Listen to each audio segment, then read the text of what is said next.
nzahora mbibakangurira, sinzigera ndambirwa kukubwira ko ubuzima bwawe bukwiriye gusenga. Bibiliya ivuga ko musenga ubudasiba, ariko we dore waradamaraye. Nubitekerezaho kandi buri munsi turajwe inshinga, ndaje inshinga no kukubwira ko ugomba gusenga, kandi ni ngombwa. Nta nubwo uzigera usenga kubera ko wabonye umwanya se tuzabona ryari.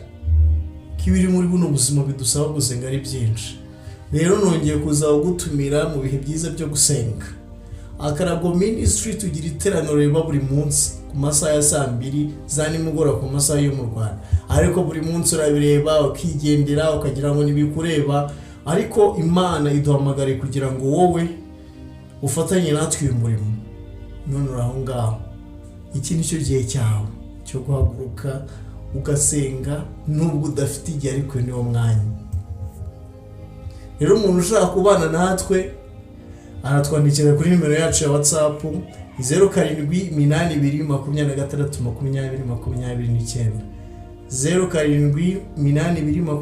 0782262029. Iki ni igihe cyawe cyo gusenga, kandi gusenga bikubemo, ubibemo nawe bikubemo, kandi nabyo bikubemo rwose. Ese murabona dusenze bitatu n'ubundi twabishobora?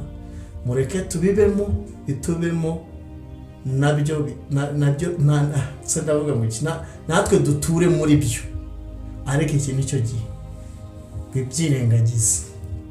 Sinzarambirwa, n'ejo nzagaruka, kandi nzi neza ko Uwiteka arabashoboza kumva ibi bintu. Ni karibu rero, Imana ibamugisha.